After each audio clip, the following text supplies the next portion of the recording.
Well, let me quickly introduce myself. I'm a registered dietitian. I've been doing the whole registered dietitian thing for about 25 years. Started in Los Angeles working at LA County Hospital, which makes the news only when shooters come into the emergency room. So, but it was a 1,300 bed hospital, so I was able to get a lot of experience in all that. And then we moved up here about 20 years ago, and I've worked at different hospitals in the area, landing in Tuolity about 5 years ago. So, and I work with patients in the hospital. I do outpatient counseling, and obviously I teach classes. So this is going to be very exciting. Now, not all dietitians know how to cook. We do a lot more patient care than actual cooking, but it's always been a passion of mine, not only to cook so that people are well fed, but also well nourished. And so we're going to be talking about how to tweak these recipes to make them a little bit healthier and give us a little more benefit. Okay? All right, so we're first starting off is going to be our chicken adobo, and it's a Filipino style adobo. So let's get started with that. We have our chicken in here. So we've cheated a little bit because we've mixed all the sauce ingredients together so that the chicken will be marinating for the last little bit. So as you can see, we've got some soy sauce, some rice vinegar in there, a little bit of ginger. When we talk about adobo, when it's defined as a Filipino dish, a lot of people think that it came from the Spanish influence because adobo, meaning adobar, is to marinate, okay? But that's where it ends, is they borrowed the word. Chicken adobo or any kind of adobo has been made in the Philippines before any visitors came. I call them visitors. They changed it a little bit when the Chinese came. Instead of straight vinegar or salty things, they started using soy sauce. But other than that, it's true to its form. Anything can be an adobo if you've got some key ingredients. Vinegar, salt or soy sauce, some oil. They like to have bay leaves and pepper.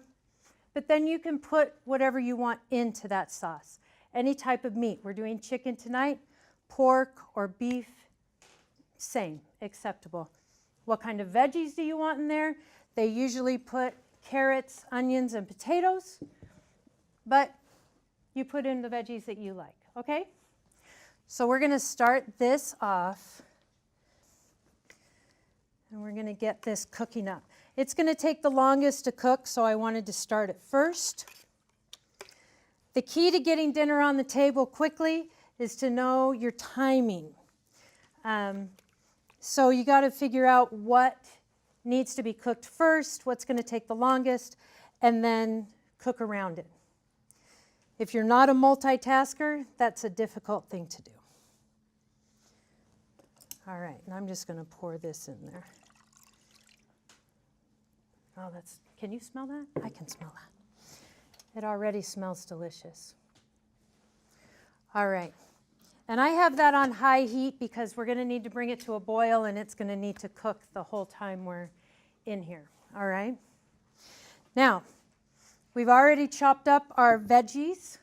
So according to our recipe, we need, I'm not going to put them all in there, but let's get that started. Now, we already are going to be serving it over rice. And so as Americans, we kind of have this love-hate relationship with carbs, right?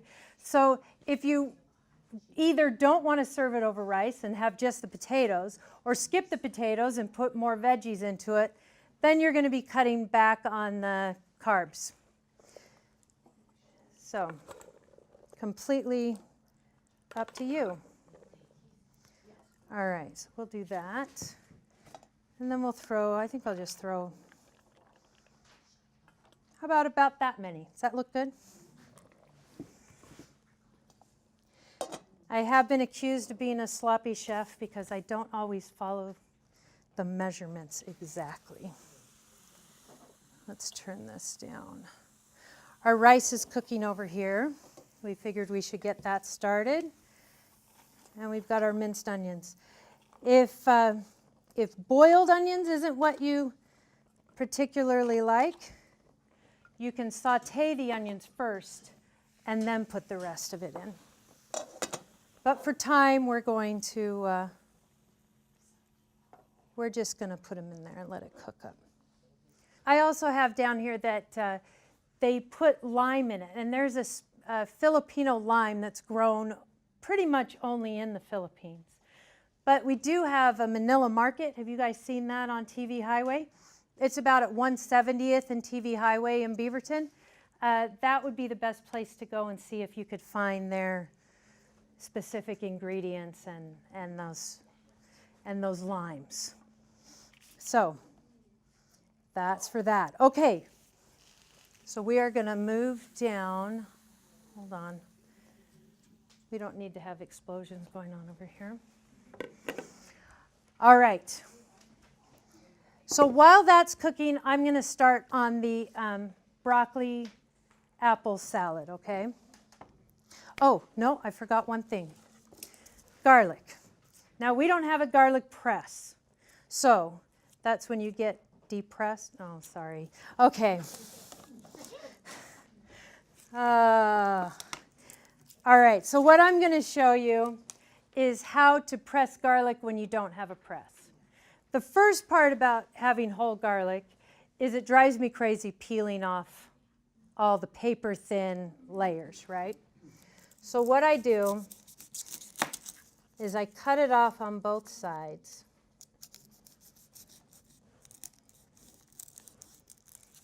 All right, I really do. There we go. And that gets rid of a lot of the paper. And then you just kind of rub it, and that paper layers come off. All right. And then once you get rid of the initial layers,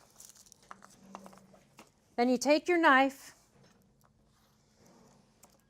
and your chunk of garlic. Can everybody see back there? And you just smash it.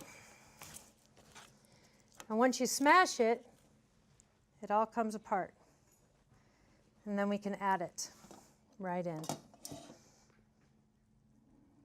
See? So easy. We're going to do that a couple more times here.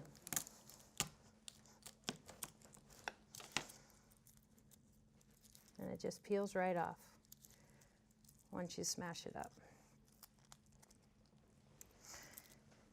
All right.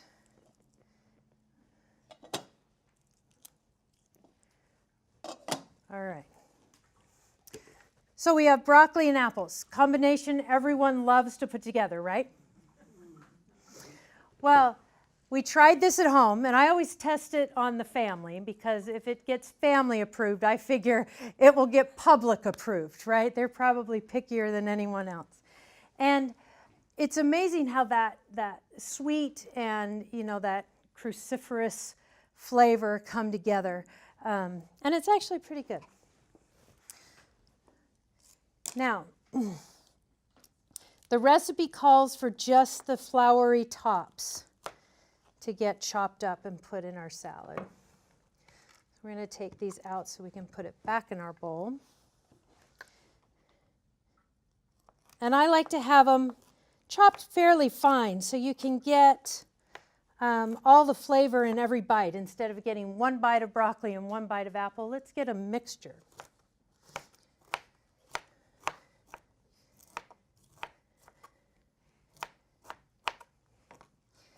And there's nothing wrong with throwing the stems in too. We're not going to because it's not in the recipe, but what the heck? We don't want to waste them, right?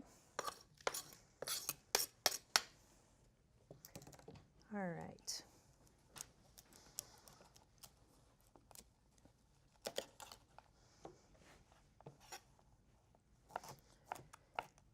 Now, here's some fun facts about our broccoli.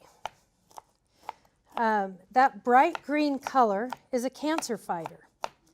The brighter the color of our fruits and vegetables, the more health they have for us. So we want to have what I call a rainbow plate. We want to have all sorts of colors. Also,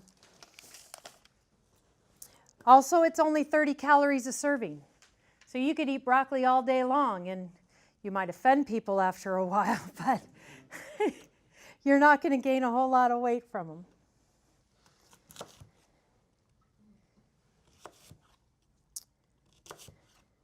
All right.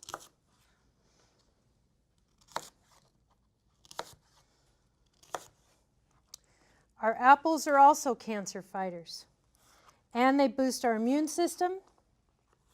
They're anti-inflammatory, antioxidants, so an apple a day really does finish. Keep the doctor away. All right, good. Hey, I'm full of them tonight. Full of them, not full of it. Just clarify that. Okay.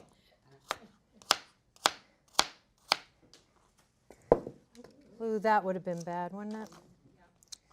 All right.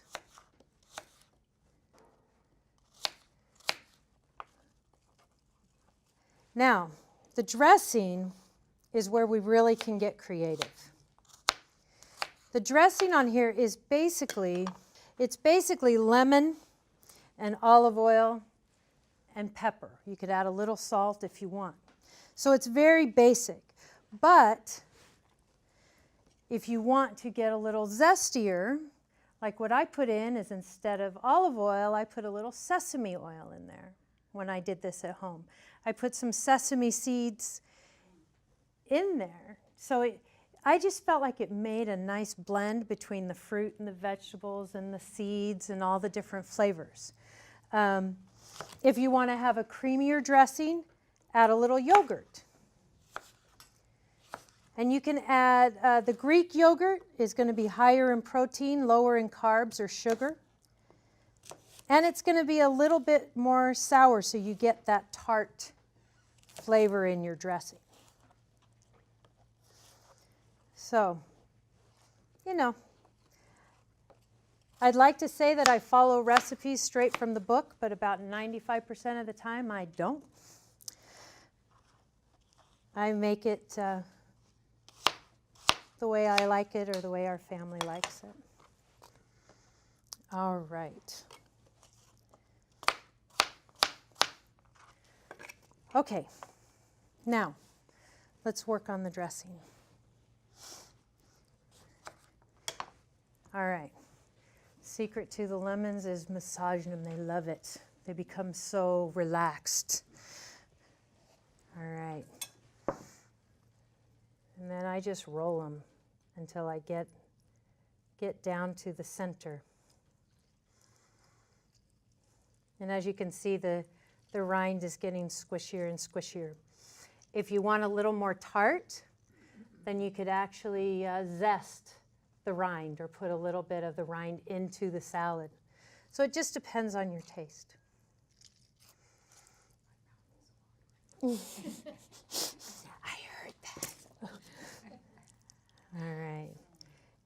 Good news is we get to taste all these things at the end. So you get to see if I was telling the truth about all these flavors coming together.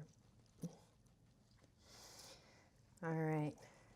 If you want a little crunch, leave the seeds in. Just kidding. I love when walnuts would make this, yeah, really good too. All right. Yeah, see, and that's where like the margins and the above, it's where you write in all your own notes.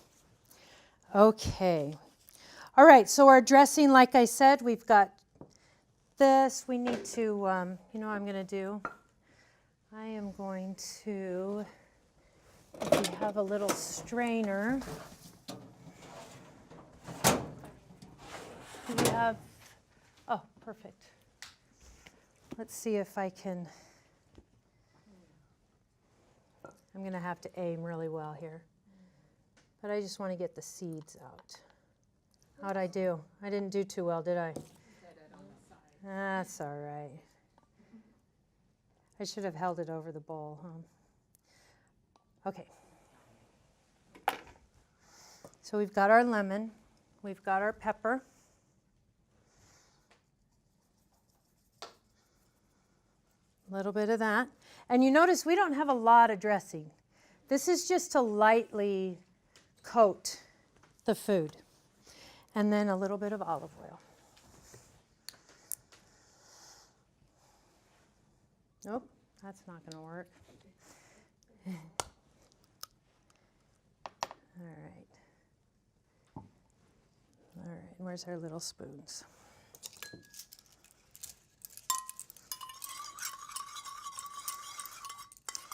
Now, something most people don't know is if you want to make sure that vinegar and oil, or in this case lemon and oil, stick together, a couple spices do it really well. Paprika and mustard, the dried mustard.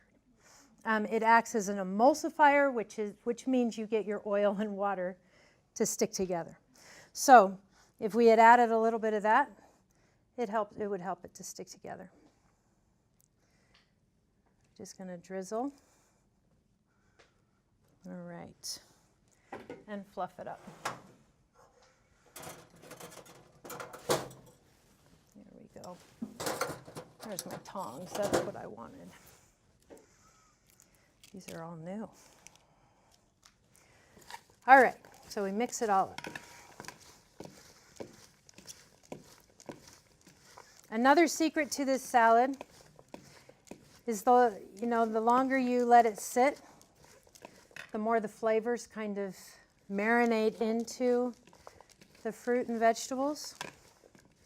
Not that you want it to sit for hours, but as long as we have to get everything all cooked up. The lemon juice coats the apples, which helps them to not go brown or oxidize. So that's also helpful. All right, we're going to leave that there. Let's check on our chicken, see how it's doing.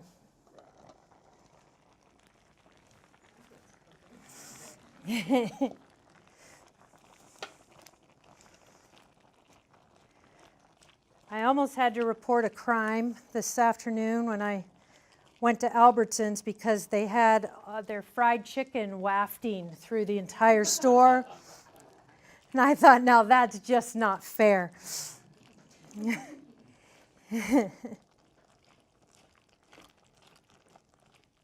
Okay. It is coming along.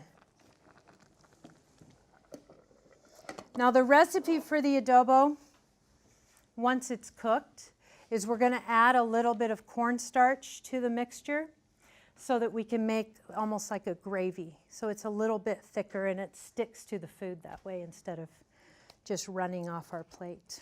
Now we get to move on to the fun stuff, the cookies. Now obviously we're not going to have enough time to bake all of our cookies, so I'm just going to show you how to make the dough, and then we already pre-made the cookies. I do have a confession. I have a confession at every talk I give, but this confession is that instead of using white flour when I made the cookies this morning, I used a whole wheat pastry flour. I was going to let you taste them first and see, if you could tell, but what I find, if you get the pastry flour, your cookies still rise. They have it gives it kind of a nutty flavor, and it adds fiber. You can actually say that they're healthy that way, right? There you go, healthy cookies. And I get my pastry flour just at Winco in the bins. That's where it's the least expensive. Otherwise, if it's in the bags, it can get pretty spendy.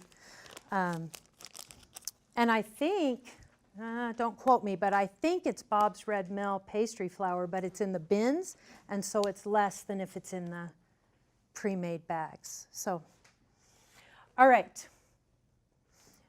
We start off with the butter, and we're going to cream it with our brown sugar. Now, these cookies do not have granulated sugar in them. They are all just brown sugar, which makes them ooey gooey and delicious. Let me just cut this open. And in the recipe, it calls for the butter being melted. And what I found was when I mixed the brown sugar with the melted butter, it looked like it was grandma's caramel. You know what I'm talking about? It made that beautiful, brown, but golden brown sauce that looked like you could just add your peanuts to it and eat it, right? All right. And our brown sugar, I think it's 1.5 cups packed, yes. The other thing we have in our cookies, we're going to have coconut in our cookies. So, coconut is very popular these days. Have you noticed that? We have coconut milk, coconut water, coconut oil. The coconut industry is booming. We're going to pack our brown sugar.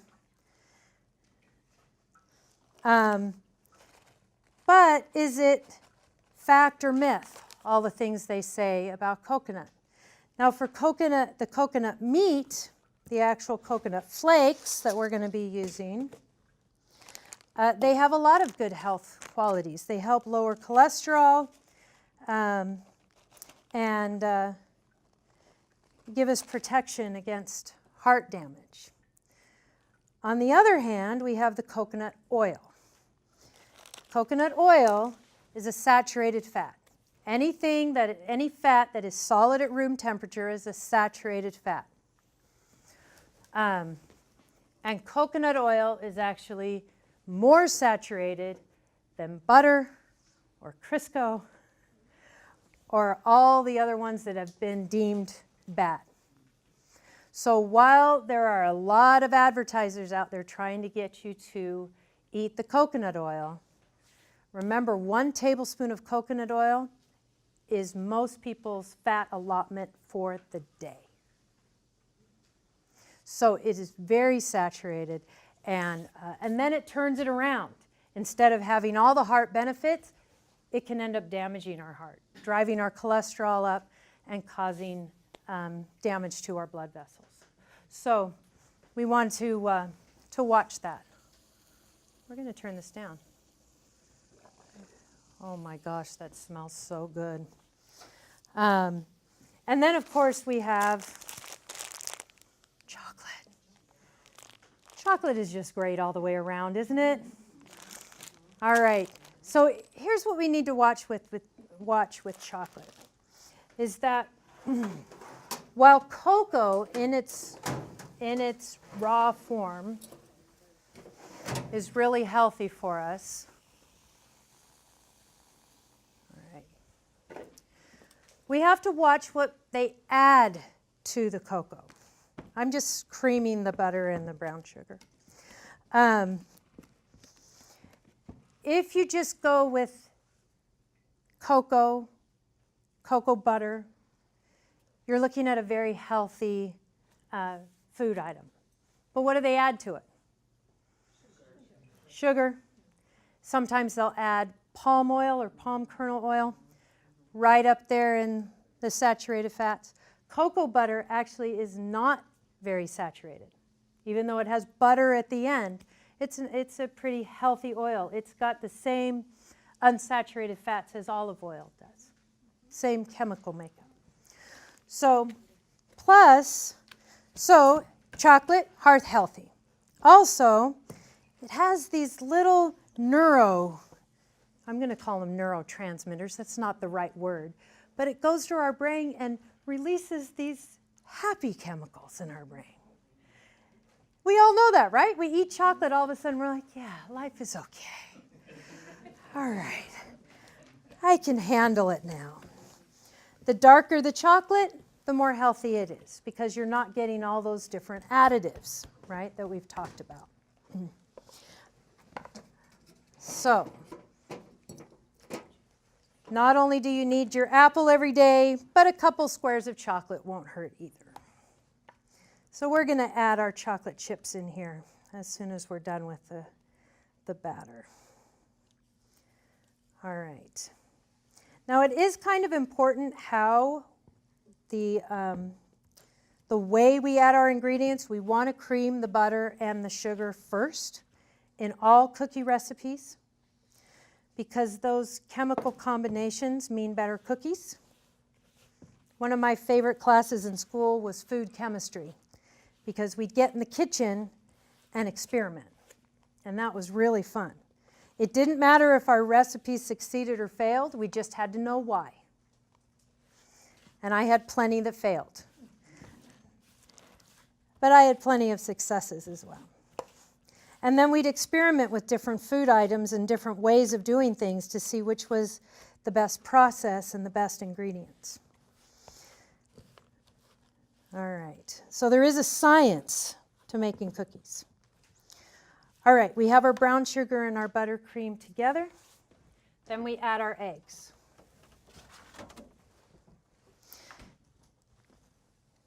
Okay. And I think we have 2. Yep, 2 eggs. I'm not going to be fancy schmancy and try and do this one-handed. I just have a feeling it would be a disaster. Comedy, but a disaster. All right. Try and fold it all in together.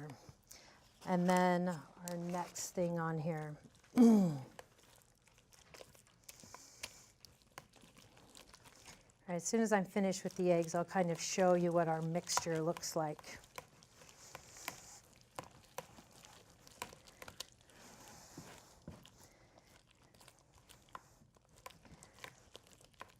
And the next thing we're going to add in here is our vanilla.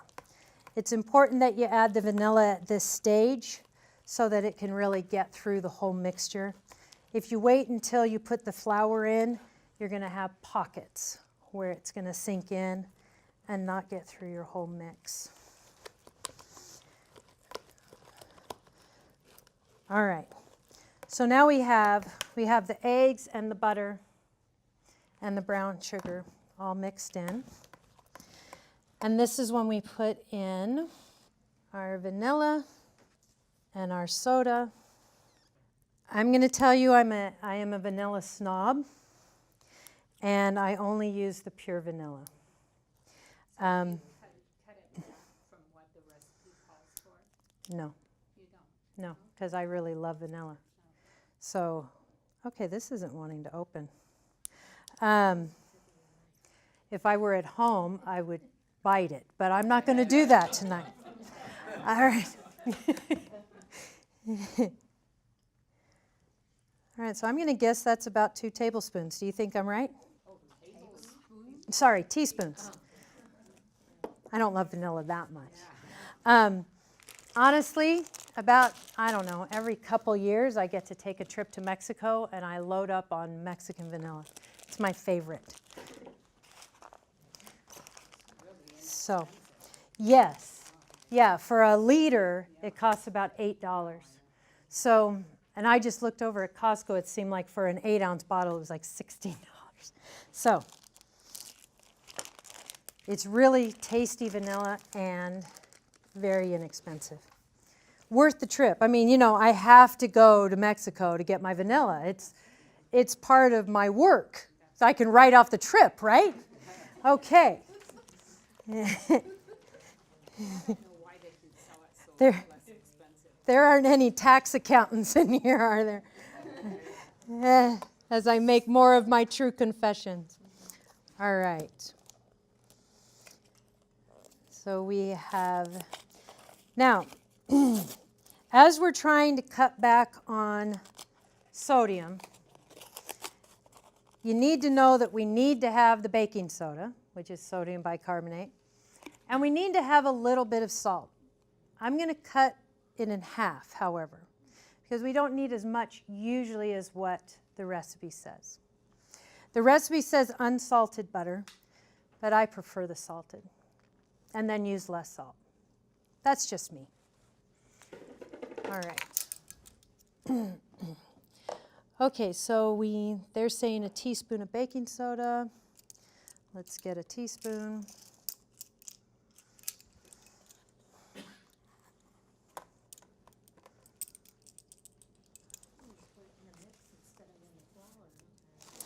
The recipe actually says to sift all of it together, but I don't have a sifter. So we get what we get and we don't throw a fit, right?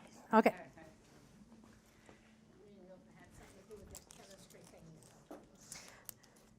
It just makes it mix better to have it all mixed in with the dries. All right. So it calls for a teaspoon. I'm only going to use a half.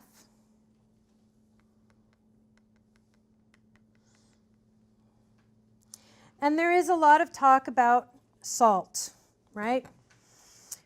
Pink salt, white salt, rock salt, kosher salt. Salt is salt. There are some salts that have some other minerals in them, but they still have just the same amount of sodium.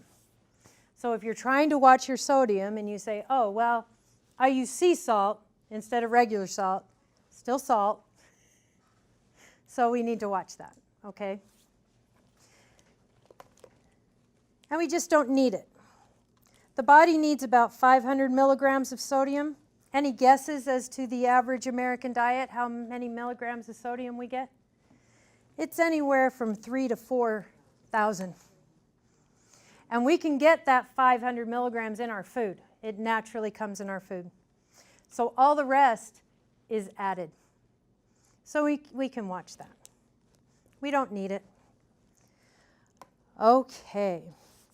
Even if you tend to have low sodium, like a lot of my patients in the hospital, a low sodium diet, like a 2,000 milligram diet, is good enough to bring those sodium levels up. Having more sodium than that is not going to bring your sodium levels up. The body can take so much and it sheds the rest. So we can all be on a low sodium diet. That would be okay. All right, what am I missing? We need the flour. I think the last thing we need is the flour. Okay, and the chocolate chips, of course, and the coconut. Now the recipe calls for us to toast the coconut, so that's what I did. I just put it straight on the cookie sheet, put it in the oven for about 3 minutes, and then stirred it up and put it in for about another 3 minutes, so you can see it's just golden brown. You could use sweetened or unsweetened, whatever you prefer. All right. And obviously this batch is going to have our white sugar or white flour, but I really do like cooking with the whole wheat flour. Also, if you're watching your sugar, there is a Splenda brown sugar blend, which I've used, and that will cut your sugar in half from your cookies. You don't want to use complete Splenda or stevia. It just doesn't have the bulk of the sugar, and so it just doesn't turn out right with the cookies. They end up being too hard. They don't have that softness to them. So there's a trick. When I made these cookies this morning, I had to use a little bit more flour. The dough was just a little too goopy for me. So, whoop. And that is why I have an apron. You have to have some flour, right? You have to like... So everybody knows you've been working so hard. Yes. You get your cookies from Albertsons, you put a little flour on your face, and when your date arrives, you look like, you know, you've just been a happy homemaker.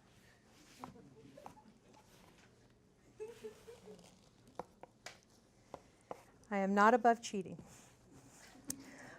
All right. Okay, so we have our dough. I do have one more secret. Is that enough? Okay.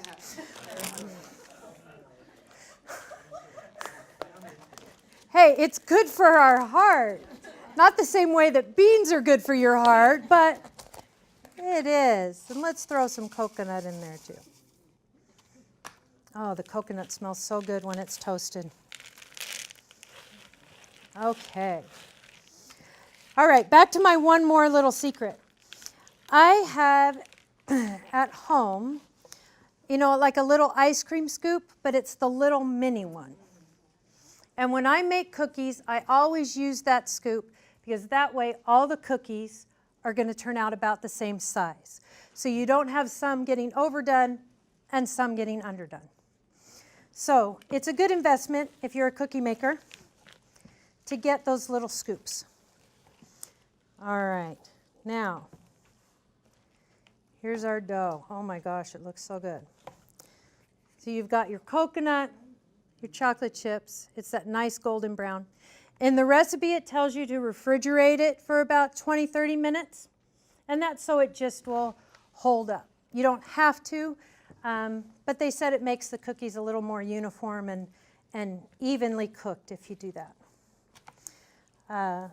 Now, as the food safety person, as the one who holds the food handler's license, I should tell you not to eat the cookie dough. You've been told. I'm not going to say that I don't eat the cookie dough, but I'm going to tell you that you shouldn't eat the cookie dough. So there you go. It's because of the raw eggs, yes. People put them in smoothies and yes. But like I said, my official title pushes me to tell you to not eat the cookie dough. All right, let's go back to our chicken. See how it's doing. All right, where is we'll use this cutting board. I just want to make sure that our chicken is done all the way through. Well, I'm not terribly afraid of the eggs in my cookie dough. I really want my chicken to be done all the way through. There's no such thing as medium rare chicken, right? We want it done. We definitely do. Okay. So let's take one out. And we use thighs in this, boneless, skinless thighs. If you prefer the white meat, you can certainly use breasts.